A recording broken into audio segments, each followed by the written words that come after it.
Everybody, welcome to the party. Today is Thursday, March 19th, 2026. This is episode 1092, I believe, of Simply Cyber's Daily Cyber Threat Brief podcast. I'm your host, two thumbs, all smiles, and a big old cup of coffee, Dr. Gerald Auger, coming to you live from the Buffer Auger Flow studio. We got a great show for you. If you want to stay current on the top cyber news stories and be given additional insights and value on what these stories mean, what these acronyms stand for, how do the pieces fit together, and absolutely level up like a boss in cybersecurity, whether you're going from, I'm cyber curious, maybe I want to work in this industry, all the way to, I'm a senior, practitioner and I want to get into the CISO role or whatever. There is something here for you. I promise that. Sit back, relax. We got a great show. Let's get cooking, yeah?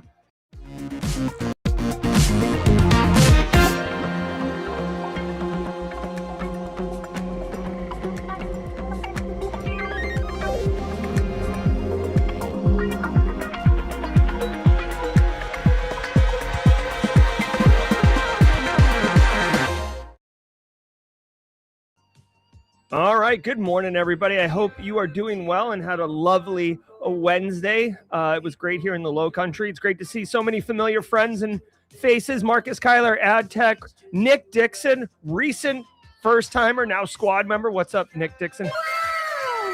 Oh, yes, guys, we got a great show for you. We're going to go through 8 cyber stories. I'm going to break them down, give you the headlines, and then me alongside this amazing community directly above my head, just flowing like a raging river, will dissect and deliver, some type of additional value, whether it's how to do tabletop exercises. What does this mean for you? Backgrounds and stories, right? Cyberloom Technologies. Are you excited about RSA? Yes. RSA is kind of it's a tale of two cities, if you will, Cyberloom Technologies. And I can certainly get into that later if you'd like. But for right now, let's talk about the show. Before we get into it, let me tell you, Cyberloom Technologies, Nick Dixon. This episode, just like every episode of the Daily Cyber Threat Brief, is worth half a CP. So if you have cybersecurity certifications that require annual maintenance, well, don't be shy. Say what's up in chat. Grab a screenshot. You're part of the show. Ensure that you include the title of the episode, which conveniently has today's date, March 19th, as well as the unique identifier, episode number 1092, and save it off, right? And then once a year, count up those screenshots, divide by 2. Remember, you don't need the screenshots unless you get audited. They're basically evidence to support your claim that you were here. And the last thing you want to do is try to go through 240 days of podcast episodes scrubbing, looking for your name on the stream. So just, do yourself a favor, do the future you a solid and just take a screenshot right now. It's very easy. It's very easy, right? Hold on one second.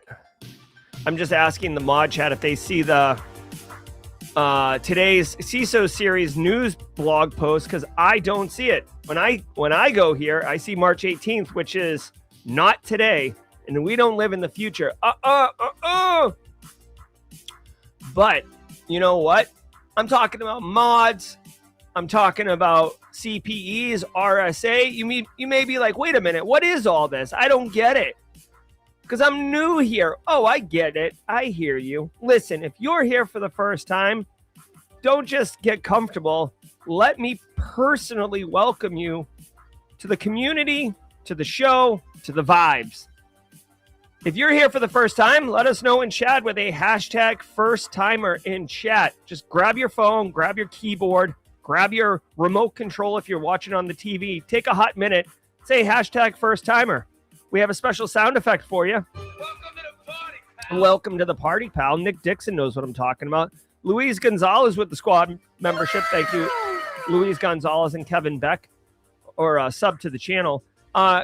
Dude, we'll welcome you. We've got a special emote that we rain down on you in the most loving way possible. It's very much a group hug type situation if you're familiar with the Magic the Gathering group hug, okay? So say what's up in chat. Let us welcome you with a hashtag first timer. Hashtag first timer. Thank you, AdTech, welcoming the first timers. All right, guys, what do we got? Oh, today is Thursday. Oh, my God. Okay, so every single day of the week has a special segment.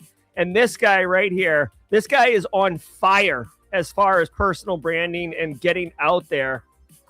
Dan Reardon, a.k.a. the Haircut Fish. Not only is this guy a treasure, but hold on one second. I guess I'm going to have to email Rich Straffolino and tell him that the blog post isn't up. This has happened like multiple times this week, which is totally frustrating. Blog not up. Bruh. All right. Hey, listen. Dan makes a custom meme for our... Okay, blog. Oh, of course. Like blog up immediately. Now it's up. All right, hold on one second. Oh, God. This is what it looks like when you're actively producing and hosting a show. It's kind of it's a little bit of a hot mess. All right, cool. Guys, I got to tell you something. I don't censor. Literally, Dan's been doing this for 3 years, and every one of them has been good. There's been one time that I had to push back on, and I forget why. Maybe it was political or something, or too spicy. Right? But today's, if you ever thought for a second that I might censor Dan's memes, today will prove to you that I do not. The meme today is so devastating to me personally, and I'm going to show it to you, and you might want to grab a second pair of shorts, because you might absolutely lose control of your faculties when you see this meme. So stay tuned for that at the mid-roll. All about good times. Now, before we get into it, let me say shout out and love to the stream sponsors, those who enable me to bring you this show unfiltered, starting with Anti-Siphon Training. Yo, Anti-Siphon Training is disrupting the traditional cybersecurity training industry by offering high-quality, cutting-edge education to everyone, regardless of financial position. And they don't play by the rules.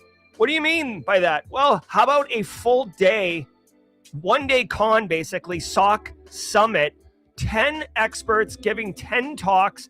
It is free to anyone who is motivated to want to learn and level up. Definitely take advantage of this. March 25th, so just less than a week away. Go here, link in the chat. And you guys know I'm so excited for these guys. Look at these speakers, okay? I just want to pull your attention to Wade Wells, Cheddar Bob, a.k.a. Ched Wiggins, Dan Reardon, all right? Hayden Covington, my guy. I love it. Kerry Roberts. Guys, like, this is a banger of a summit. Like, normally this would cost, like, literally $800, $1,000 to get to. This is a full free day thing. Go check this out. You're not going to be disappointed. Trust me. I also want to say shout out to Flair. Now, I've got a special couple days special thing for Flair. Flair just wrote this report, and they asked me to share it with you, and I'm very happy to. 50 minutes to read. This thing is dense, man.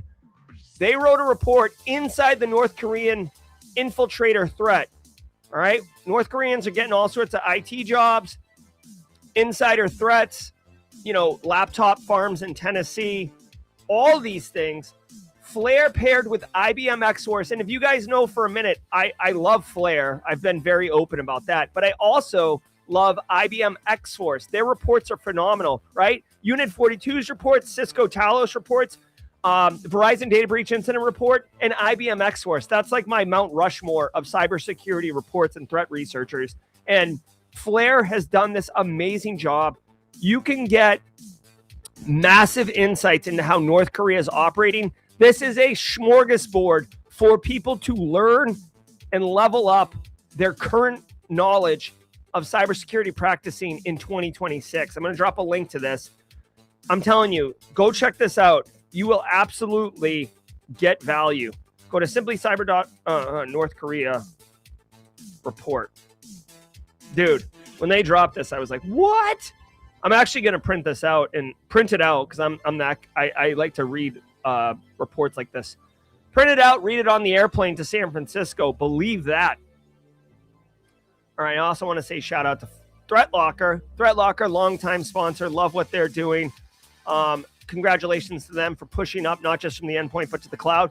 Let's hear from ThreatLocker, and then I'm going to melt your face. Any first-timers in chat, drop a hashtag first-timer. I'm scrubbing the chat looking for it. Let's go. I want to give some love to the Daily Cyber Threat Brief sponsor, ThreatLocker. Do zero-day exploits and supply chain attacks keep you up at night? Worry no more. You can harden your security with ThreatLocker. Worldwide, companies like JetBlue trust ThreatLocker to secure their data and keep their business operations flying high. ThreatLocker takes a deny-by-default approach to cybersecurity and provides a full audit of every action allowed or blocked for risk management and compliance. Onboarding and operation is fully supported by their US-based Cyber Heroes support team. Get a free 30-day trial and learn more about how ThreatLocker can help prevent ransomware and ensure compliance. Visit threatlocker.com/dailycyber.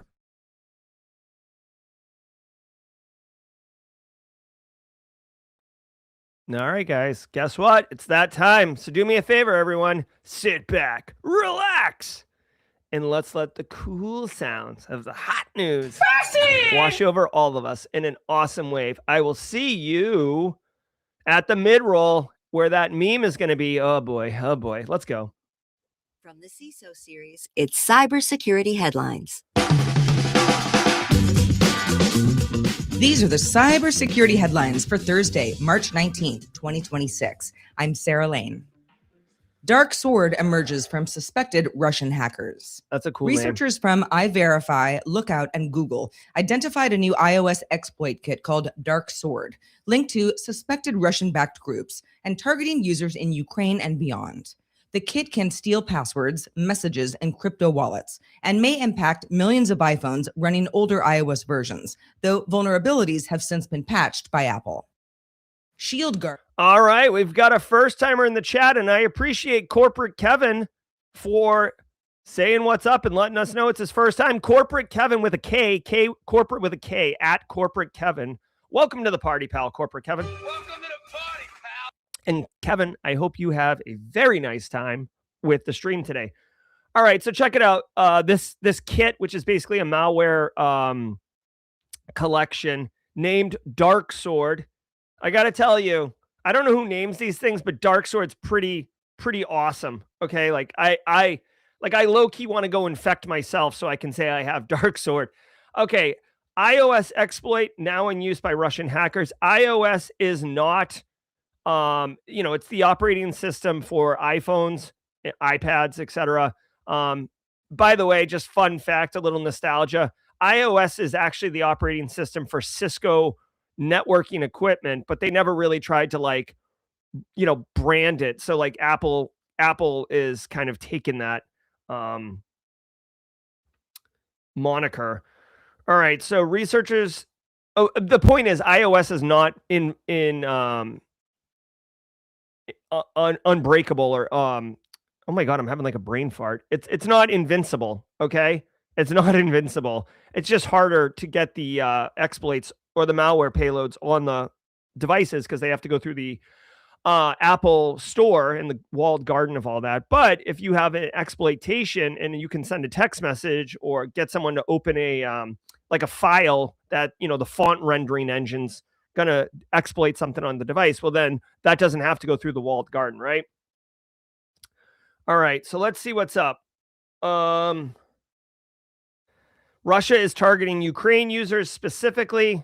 So, I mean, that shouldn't come as any real surprise considering they're at war with Ukraine. I will say, just on surface, like I would assume that the operating system for the iPhone in Ukraine is very similar to the operating system for users in the United States, for example. So the portability of this exploit is probably pretty high. You might have to tinker with it a little bit.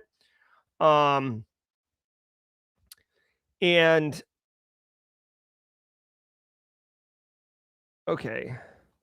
so it targets iOS 18 and earlier, which I think we're on like iOS 20 or 26 at this point. So like basically patch your stuff.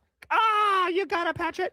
In my opinion, there's absolutely no reasonable explanation on why you can't keep your mobile phone up to date, right? I mean, it's like, I can understand if you're running like a Windows 7 machine or a Windows XP machine in a corporate environment because it does a thing or because it has an access database that someone developed like 30 years ago that does a thing and you guys don't know how to port it. That's fine. But like your mobile device, there's no reason that you're like, oh, like only, excuse me, but only like hipsters who are wearing like ironic hats and drinking crappy beer are allowed to be like, oh, I run iPhone 3.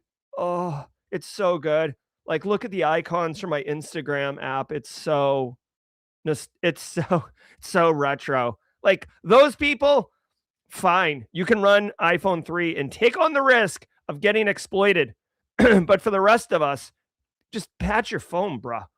All right. All right. So these iOS exploits were actually developed using AI.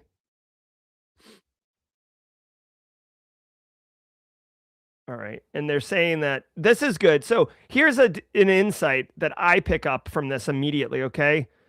Both kits suggest cyber attacks are mitigating toward mobile phones as they make up a bigger portion of the internet's traffic. Okay. I can see this. What they're saying is like, you should take note of this when you're doing your threat modeling, that mobile devices are increasing in attack surface. Not an attack surface, in focused attacks from threat actors. I will say this though, like both kits suggest cyber attacks are migrating toward mobile phones. Like, dude, pump the brakes. Like there's 2 exploits and all of a sudden we're like turning the cruise ship around because like mobile phones are now targeted. Like I would push back on that statement. I would just say like, okay, this is interesting that mobile phones are becoming more part of the attack surface. But number one, you should already be thinking of mobile devices as part of your kind of endpoint ecosystem and protecting those things, i.e. using mobile device management, user posture checking, using profiles on those devices to ensure they meet minimum requirements and such before connecting to sensitive devices. Yeah. So, I mean, I don't know. Like, here's my thing. Here's my thing. And someone, if you want to fight me on this one, we can fight. Okay. I would argue that the browser is materially increased in attack surface and cyber attack focus because the browser is where most people are using. Browsers are what most people are using to interface with the internet and do work, right? Like everything's a SaaS app now. And how do you access that? Through the browser. And if you have an app on your phone, like not all instances are like this, but a lot of times the app is just a wrapper for a browser interface, right? It's just API calls and stuff like that. So I'm not ready to like throw away my information security program and rewind it. Yes, FedEx points out that the Stryker attack, Stryker Medical, the Iranians did use MDM to wipe out, using the admin wipe feature to wipe all those endpoints. For sure. But I would say to FedEx, this report and this attack is targeting the mobile device specifically. The Stryker Medical attack targeted the management console for centrally managing all endpoints through MDM, right? So that wasn't really an attack on mobile devices specifically. But I mean, whatever. It's worth noting since it just happened. Yeah. Dude, this is horrible, right? Ukrainians getting infected. I don't even know what the exploit does. Chances are they can read your text, disable your phone, wipe your phone, whatever. Dump your contact list. All I would say is, and I mean this in the nicest way, I know this is having real life impacts on people, sometimes resulting in being unalived because how could this turn into someone being unalived? Let me explain. Your phone is beaconing where you are right now, right? Like everybody turn on location. If I infect your phone with a location and it starts beaconing where you are, I can send a missile there. Okay. Like just to be blunt. And this has happened. Okay. That's not like I came up with that on my own. So this has real world implications. What I would say is this is an example of why I love cybersecurity as a discipline. I'm a lifelong learner. I love intellectual stimulation, and like the playing field is constantly changing, adapting, moving. And this is just another like adaptation that's like really interesting and worth talking about and protecting from. Dismantled after malware discovery. Okta Threat Intelligence uncovered and helped dismantle ShieldGuard, a crypto scam posing as a browser extension that claimed to protect wallets, but instead harvested sensitive data from platforms like Coinbase and Binance. The malware could capture wallet data, browsing activity, and execute remote code via command and control servers. Researchers linked the campaign to a broader network and worked with partners to remove the extension, shut down infrastructure, and cut off attacker access. North Korea. All right, so Okta, oh my God. Fortunately, I've got some like bonus water from yesterday. There's probably dust floating in it. All right, so I didn't realize Okta had a threat intelligence arm, but way to go, Okta. They identified a malicious browser extension. And this is so funny. If you like airdropped it to a friend, meaning like, within your personal area network. Yes, exactly, FedEx. Charles Finfrock's a crypto evangelist. He loves it. He loves it. He loves it. If you could airdrop someone, they would give you like a token or some type of crypto piece. Justin Gold, by the way, in chat is our resident crypto bro.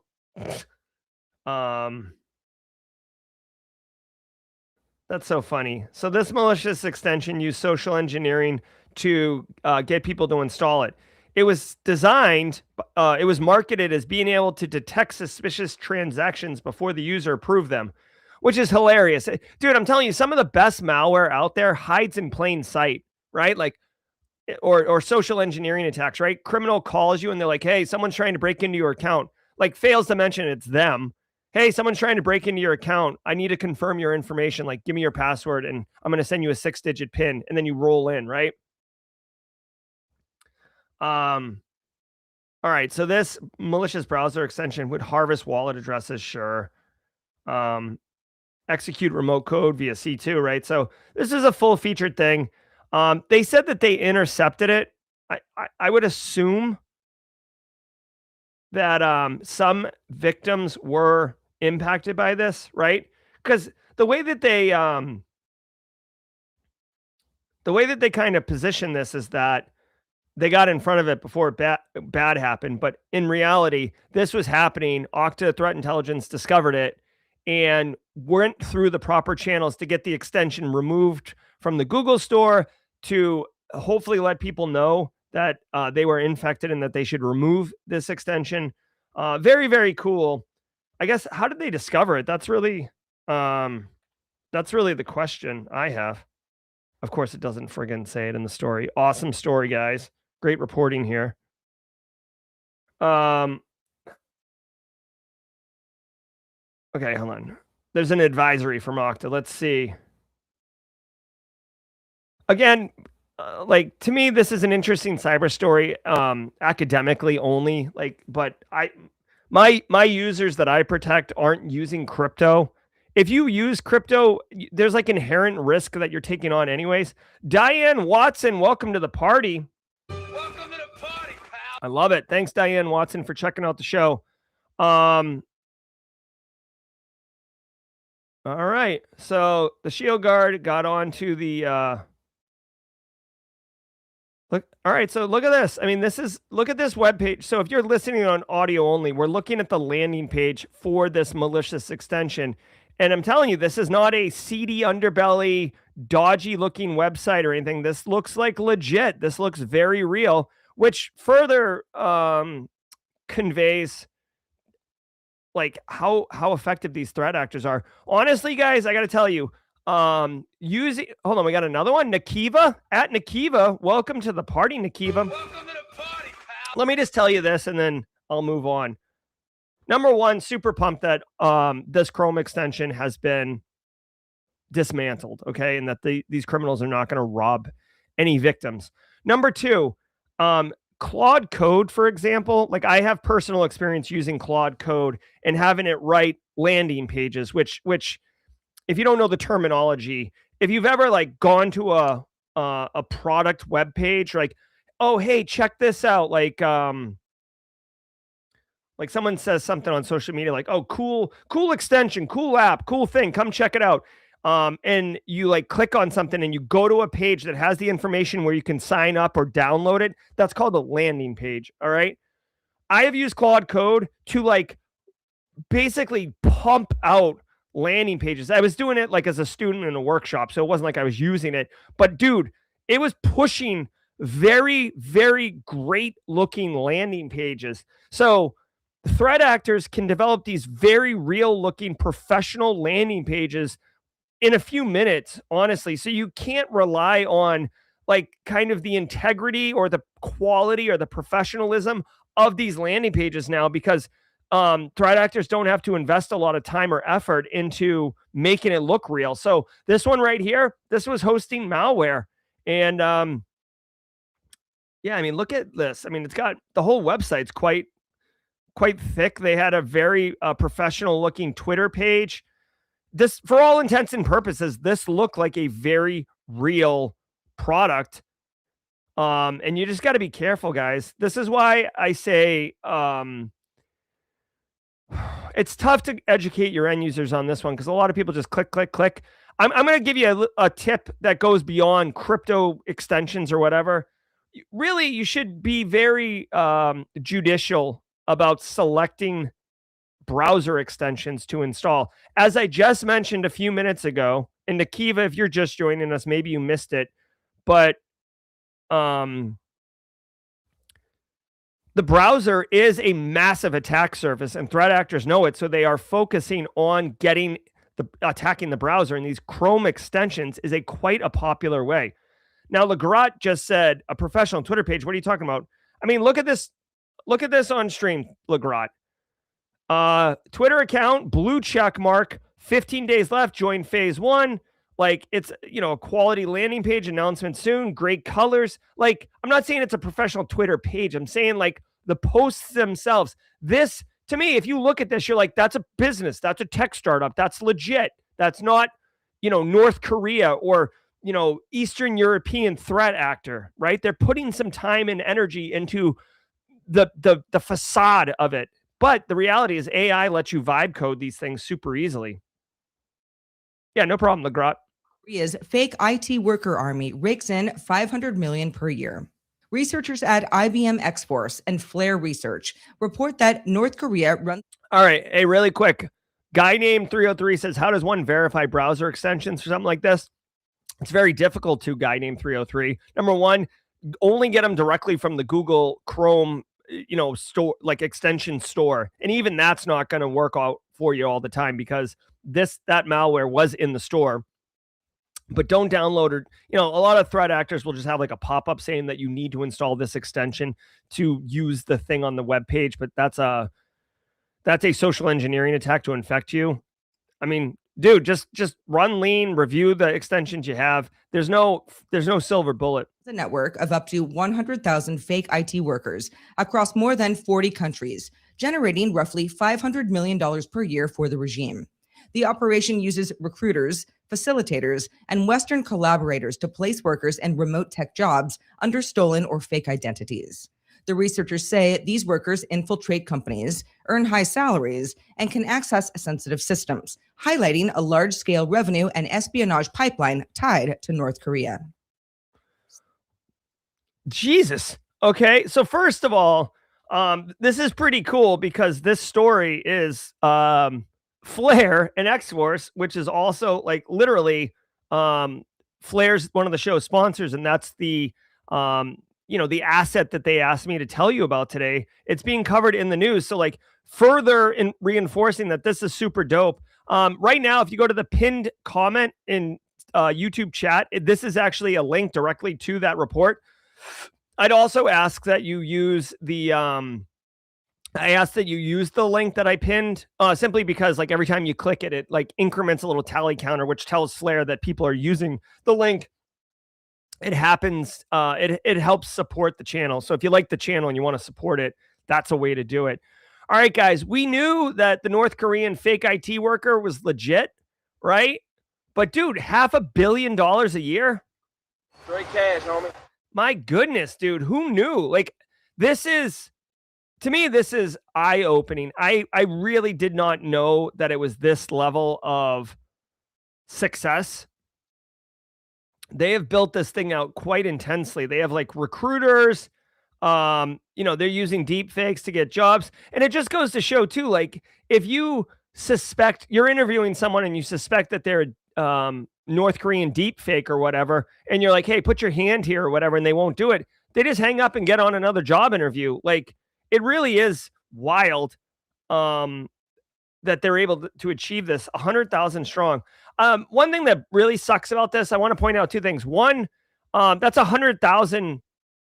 Again, I don't know if this is in the United States exclusively, but for the sake of this argument, let's say United States exclusively. This is wild that there's 100,000 Americans, right? Hold on one second.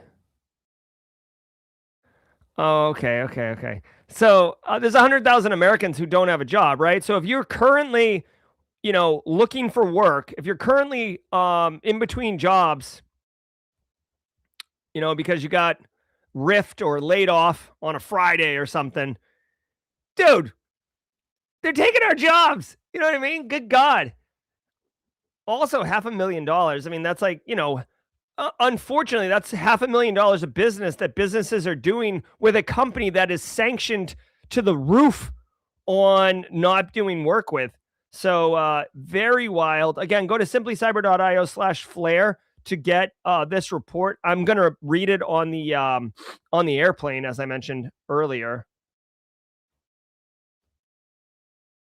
Again, not only are they making money for North Korea's regime, but they're also got insider access to information and intelligence, right? You hire a North Korean and they're working. They are doing some work there, but they can also just download sensitive information. They could be disruptive. James Quiggin, 35,000 feet, just recorded a podcast yesterday. Yeah, Nakiv is trying to get back into IT cyber and saying no wonder entry level is obfuscated. Absolutely. I don't know, man. $500,000. Really quick, I do want to say shout out to DJ BSEC. DJ BSEC making the stories available to us today. Can't do it without him. He's absolutely mission critical to the team. Again, if anyone else is going to read this report, let me know. I would love to discuss it with you afterwards. Appointment reading on Sunday for me. CISA official says no uptick in cyber threats. Cybersecurity and Infrastructure Security Agency Acting Director Nick Anderson said the U.S. has not seen an increase in Iranian cyber activity despite recent military strikes, describing the threat landscape as steady, while warning other actors remain active. Anderson added the agency is prioritizing faster vulnerability response timelines and monitoring AI-driven attacks, while continuing to work with Stryker following a cyber attack linked to the Iran-associated group Handala. Okay. So check this out.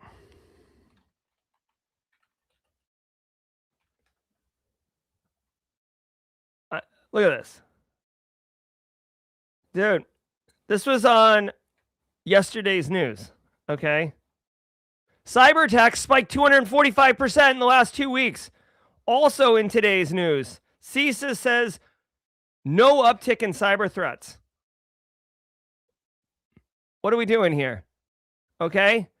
First of all, this is more of a meta lesson learned, but it's important to get information from multiple sources, not just one feed. Okay, because things like this happen. Okay, and guess what? And I hate to dunk on anyone. I know no one here would fall prey to this, but like, there's a lot of people who just don't think for themselves. They're just fed information and they're like parrot it back. Okay. There's a lot of people who do not think for themselves in 2026. It's wild to me. Okay. This is one of those ones where here's an opportunity to think for yourself. One report says it's almost 300% increase. Here's another one that says it's basically not a thing. So you tell me. All right, let's say top US cyber says not an increase in threats. This could, God.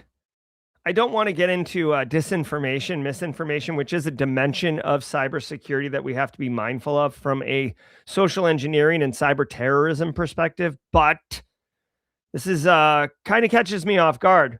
Let's take a look at this really quickly. Here's my thought process on this one, okay? Where is this information coming from? Security researchers with Akamai saw a 245% increase in critical business and institutions across North America, Europe, and Asia.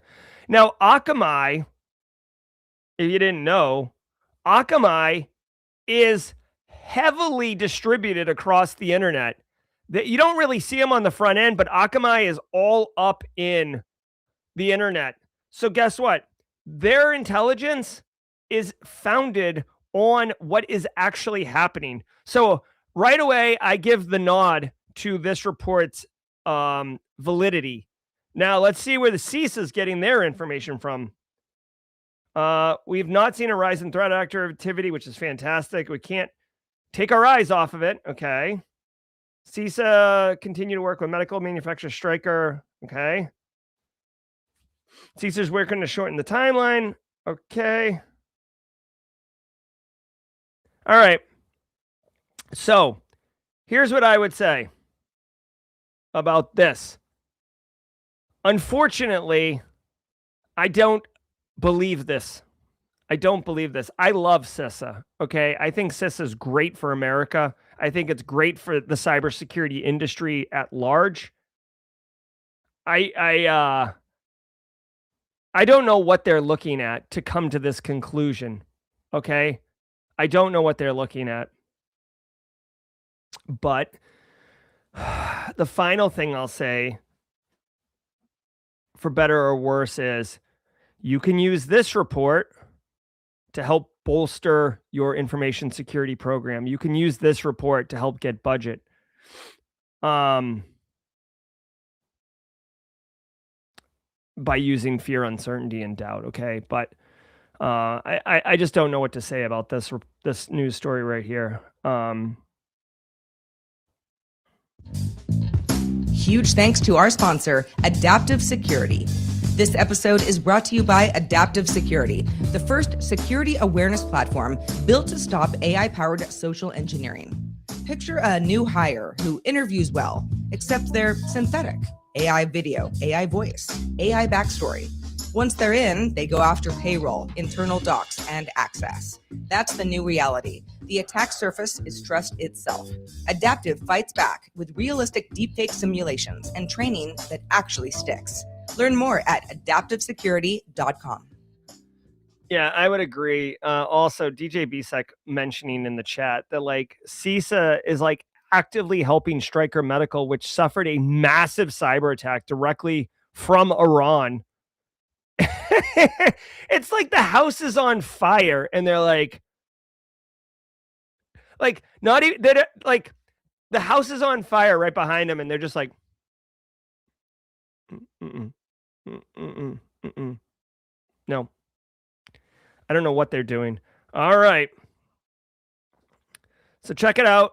Really quick, I want to say before I play the music and blow out the copyright, I do want to say shout out and thanks to the stream sponsors, ThreatLocker, Anti-Siphon, and Flare, bringing the heat. As always, links in the description below. If you want to support the channel, go check them out. Like I said, that North Korean report from Flare is pretty dope. Yep. So there it is. All right, Dan, we're going to figure out a way to do this.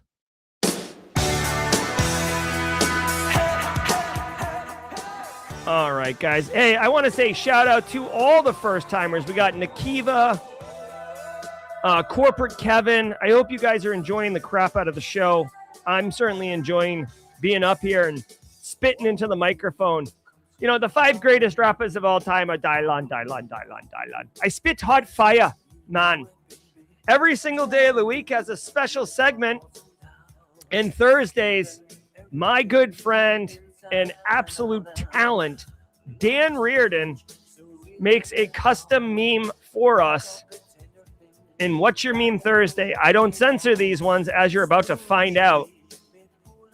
All right, here we go. Here, let me pause the music so when oh my god, so when Team Replay watches this, they get it in all of its glory. So some of you like to get, come on, IT career questions. Some of you like to guess what the meme of the week was. He did pull something from this week's show. So for you first timers, Nakiva, Corporate Kevin, IT career questions, you do not know, but we talked about tattoos earlier this week, and it was revealed in no short terms about my tattoos. I have 2 tattoos. Both of them are on my back. One is on my upper back. One is on my lower back. All right. So I give you your Dan Reardon's meme of the week. I can't believe it. Ladies and gentlemen, the meme of the week. Oh my God. Okay, here we go. There we go.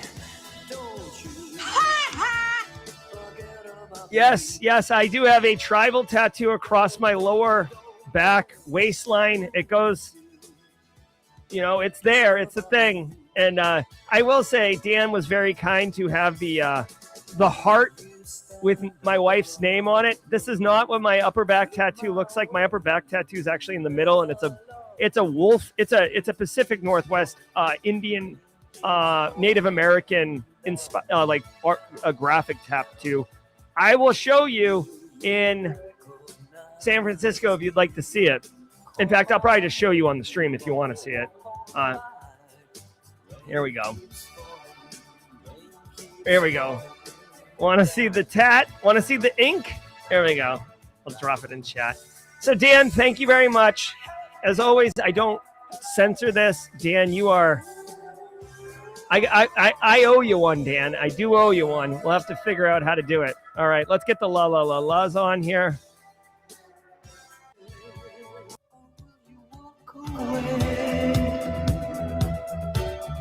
All right, here we go. All right, while the la la la's go on, I will show my lower back tattoo. You guys are the best. I can't get up there. Here, I'll try to do it before the end of the show. Go, la la la la.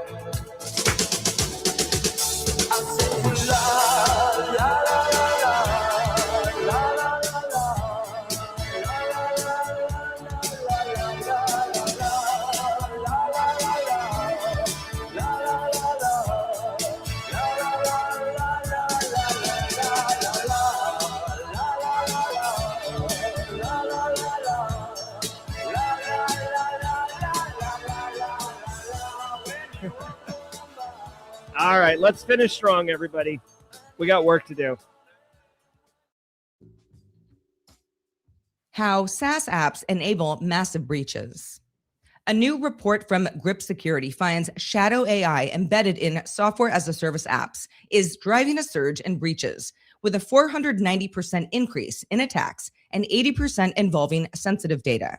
Researchers say stolen OAuth tokens can let attackers exploit AI agents to access connected systems and trigger cascading compromises across organizations. The report points to the 2025 SalesLoft drift breach, which impacted more than 700 companies, as a model for how a single SaaS compromise can spread widely. The company warned 2026 could see even larger incidents without better visibility and control over AI-enabled apps. Look at this stat, man. Grip Security looked at 23,000 SaaS apps, okay? Again, I told you guys, the browser is where the attacks are happening now. Like that story earlier about mobile phones and an increased threat. Yeah, sure. Like, cool story, bro. Like for me, if I have $1 to apply to cybersecurity, it's going to the browser They analyzed 23,000 companies. 100% of them, every single one, which is wild, 100% of them had some embedded AI in it. So you know that joke about the sticker saying now with AI? It's not a joke. It's legit. 100% of these mother truckers are all using AI. Okay.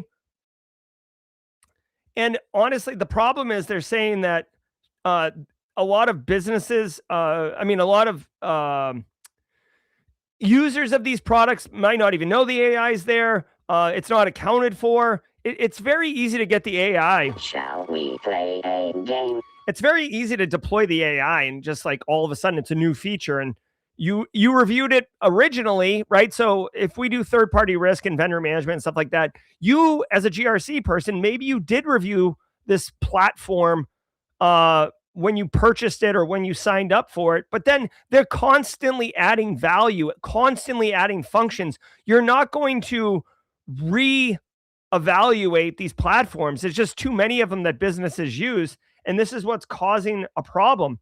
Now, I do want to say identity is the new perimeter. I would agree that this is fairly accurate. Identity is the new perimeter. You got to be careful with oath tokens and session tokens. MFA should be enabled, conditional access, all the things.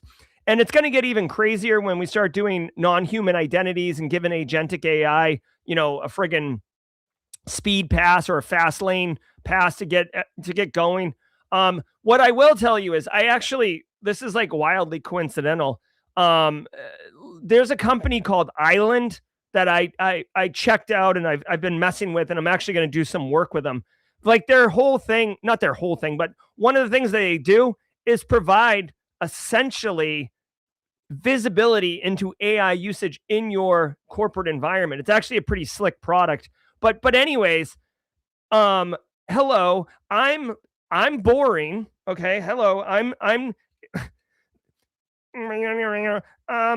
actually, I would like to point out that the number one control, like AI is hot. Oh, it's so hot, AI. That Hansel's so hot right now. My guy, can I just tell you, the boring stuff is what's up. NIST, CSF, function 1, identify, control objective 1, asset inventory. Hello, asset inventory has been a mainstay critical control since the dawn of time. If you don't know what you freaking have, you can't protect, secure, detect if something bad is happening with it. You can't. Shadow AI is the new shadow IT. It's the same thing. We still have the same problem. Just because AI is cool and it can do things. Shall we play a game? Right? Just because of that doesn't mean it's a new problem. You need visibility. That's step 1. If anything, the visibility problem is even more important because these apps are getting deployed at like freaking innovation speed, not business speed. So I'm not surprised about this. If you're not doing something about shadow AI, you are in trouble, my guy. Okay. And I'm telling you, I would imagine a lot of businesses are going to be coming out with like AI visibility, right? There's definitely going to be a move in the market. I mean, Island's doing it. Like I said, I saw their product. It looks great, but this is a real problem that needs to be solved.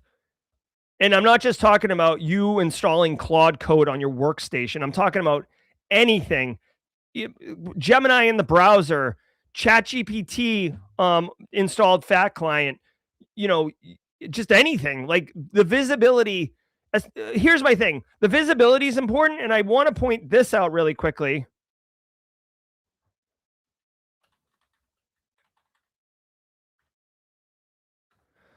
Look at this, okay? Stealing this from James McQuiggan at 35,000 feet.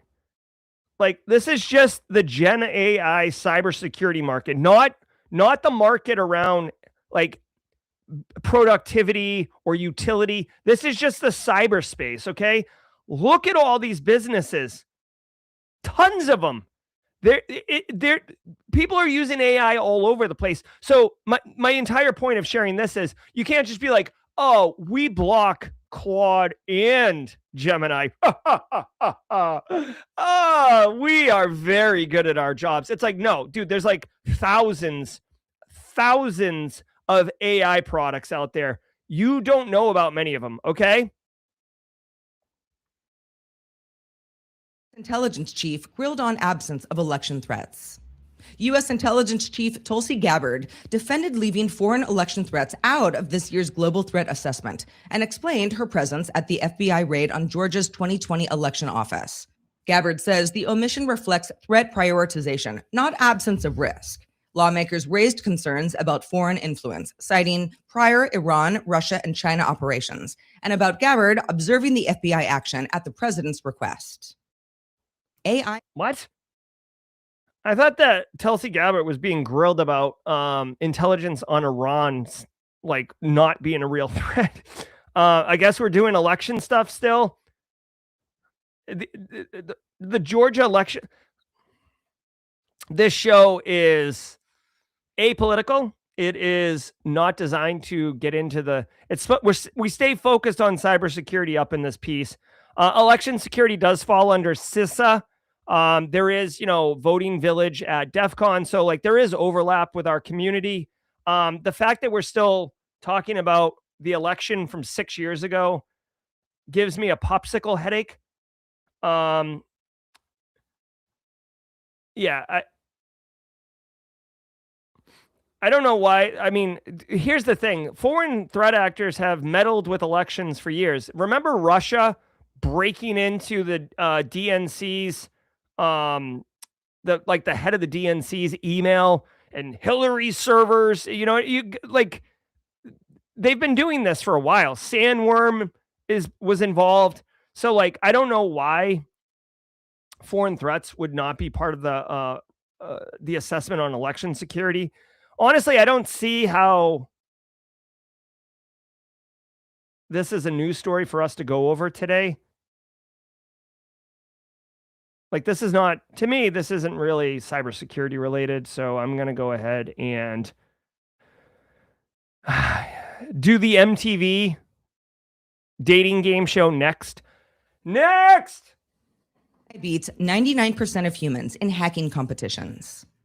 Israeli startup 19's tested an AI hacker in 6 elite capture the flag competitions, saying that it outperformed 99% of 125,000 human participants. Ugh. Using models from OpenAI and Anthropic, the AI was good at exploiting software vulnerabilities and manipulating AI apps. CEO Pavel Gurevich warns that such capabilities are spreading beyond governments, raising risks and regulatory questions. Amazon. Yeah. Okay. So this should come as no surprise to anyone. AI is. Shall we play a game? All right. Here's the thing. We're all aware that AI is very good, right? Very effective. You can train it on these things. This company, it's a startup. It can hack. Now, you might be like, what's the big deal? What's the value in hacking cyber games? It's not. Think of the cyber games as just a test bed to demonstrate capability. You can use this to pen test your website, right? So this is one of those examples where this could disrupt the industry where, I don't know, someone who co-owns a pen testing company like myself, KairoSec. If you're trying to sell a $15,000 pen test to a company and they're like, well, yeah, we should, but this thing's, 99% effective and it costs $200 a month. So we can do this every day for $2,400 a year. I'm going to go ahead and choose that option. This is an example of it disrupting industry. Now, of course, I will say that humans, especially pen testers, can do very nuanced, very novel attacks, right? So this is probably taking on more of the more mainstream, blocking and tackling type attacks, not thinking innovatively, I would assume. But that's what you got to look forward to, unfortunately. I hope global leadership has a plan for like universal basic income. Again, I'm sorry. I have very dark thoughts about AI in the future, which I try not to have overflow and seep into this community since we're all super positive. But yeah, so this group crushed a CTF. By the way, I just really quickly, how fun is that not, right? CTFs are fun. CTFs are a great opportunity to network and share knowledge and challenge yourself, and having AI just steamroll you doesn't feel good, right? It's like playing a stacks at bracket 4 at Deadwood Wild West Hackenfest, and someone's just got like a goblin deck and you're straight up just ruining their life. So anyways, I do want to say one thing really quickly. If you don't know what a CTF is and you want to learn, hold on. IT career questions. This guy right here, Zach Hill, who's live in chat right now, 293,000 subs on his channel. He actually, where is it? Here we go. He recently did a video on CTFs. So I want you to think. So if you want to know what the heck a CTF is and why it's valuable, Zach Hill's got your back. How about this guy? You want to talk about not all heroes wear capes? Check this out. And the only reason I'm sharing this is because CTFs, despite the fact that AI can steamroll you, CTFs are a awesome networking, relationship building opportunity. And the problem is a lot of people are intimidated by CTFs. Okay, they're like, oh, I'm not good enough. I won't get one. I'll be exposed for getting 0 points. No. I would challenge you to step into being slightly uncomfortable and taking on a CTF. Usually there's like a CTF group chat on the server and you can meet other people. Organizers will give you hints if you're struggling. It's fun. It's fun. It's like doing the crossword puzzle or something. And it's great for networking, okay? So don't sleep on that. Says Cisco firewall flaw abused weeks before disclosure. Ransomware group Interlock exploited a critical 0-day in Cisco Secure Firewall Management Center 36 days before Cisco patched it on March 4th. That's according to Amazon CISO CJ Moses. The flaw let unauthenticated remote attackers execute Java code as root. Interlock's toolkit collects detailed Windows and browser data, uses custom RATs and Java implants for persistence, and deploys legitimate software like ConnectWise to evade detection. The group has hit hospitals and municipal targets, using multiple redundant access methods to maintain control and pressure victims for ransom. Yeah. We know. But don't worry. Don't worry. Because, federal officials say there's no uptick in cyber threats. Okay. So Cisco max security flaw. I mean, this was a unauthenticated remote code execution over a enterprise grade networking device that's supposed to provide security capabilities. Two things. One, you gotta patch it. Okay. Yeah, a guy named 303. Don't have imposter syndrome around it. Just sign up, lean into it. I will tell you also, a lot of CTFs, the first challenge is designed to be like easy, right? So everybody kind of gets a feel for how it works and everything. Yeah, if you're running Cisco Secure Firewall Management Center software, you've already patched this. If you have not, out of control, you should absolutely do this. The Amazon boss is saying, hey, listen, this was getting exploited before we even discovered it. TLDR, if I were you, right, you probably already got hit by this because Interlock ransomware was hitting this. Ransomware threat actors are going to exploit and then immediately exfil and then let you know as a victim that they have your data. That's how ransomware threat actors get paid. They're not cyber, they're not Chinese-based threat actor doing espionage, laying in wait in the environment. They punch you in the mouth, they steal your data, and then they tell you they'll sell it back to you. Okay? So chances are, if you had this and you have not gotten punched in the mouth yet, you probably were not impacted by this. However, as a best practice, since there was a exposure window of a couple weeks where active exploitation was going on, but patches were not available, it is a best practice and one that you should consider to look up the indicators of compromise, the artifacts that would suggest that you were exploited, and go threat hunting in your environment to see if those indicators of compromise exist, especially since like this was a few weeks ago. So depending on how far back your logs go, your SIM may not even be able to see it if you wait too long.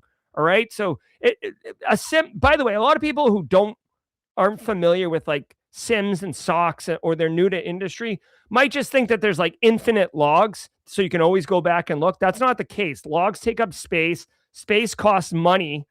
And, like basically there's a rolling timeline where you just delete old logs. I mean, you can write logs to write them off to like cold storage or something, but like that's not really how it works. A lot of times, like you just have like 90 days of visibility, for example. In fact, that's how Splunk charges so much. It's not about the technology. It's about the data storage and the data query capability. So anyways, go look for the IOCs. Other than that, just be aware, even high-end product like Cisco does have challenges. I'll be doing a lot of work with Cisco at RSA too. So I'm quite well informed on them right now.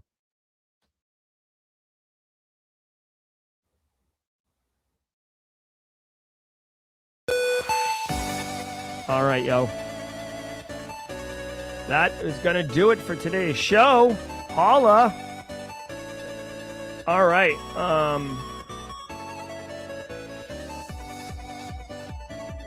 All right, guys. I hope you had a great experience today. I certainly did. I appreciate it. I got to go teach at the Citadel. By the way, for you first-timers, Corporate Kevin, Navita, or Navima, I hope you enjoyed the show, and I hope you come back tomorrow. Welcome to the party, pal. Just as a reminder, this happened this morning, like last minute kind of thing. On Thursday afternoons, we have Simply Cyber Firesides. Unfortunately, our guest, Sabrina, who is going to be talking about AI governance career, she actually had a personal conflict that presented itself last minute. So we are going to have to cancel today's fireside. So don't sweat that the fireside is not happening today, but we will be back as always on Thursday afternoons for a great show. No jaw jacking today. I want to let everybody know I am working on a plan. I've kind of teased it out. Eric Taylor mentioned it a couple Tuesdays ago. Starting in April, we're going to have a whole new format around jaw jacking. I'm going to standardize jaw jacking a bit more. It's a little too freestyle right now. And I want it to be more standardized. So we're going to be doing that. Stay tuned for that. I'll handle everything. You guys just can consume it. I'm Jerry from Simply Cyber. Be well, everybody. Have a great day. And until next time, stay secure.